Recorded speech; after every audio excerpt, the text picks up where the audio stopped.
তেজপাতা, পেঁয়াজ, লবণ, হলুদ গুঁড়ো, রসুন বাটা, কাঁচা লঙ্কা বাটা, জিরের গুঁড়ো, কাশ্মীর লঙ্কার গুঁড়ো, জল দেবো,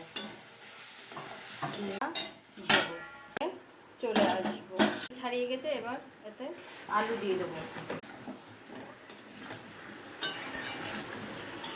ছাড়িয়ে জল দিয়ে দেবো, ঢাকা দিয়ে রেখে দেবো।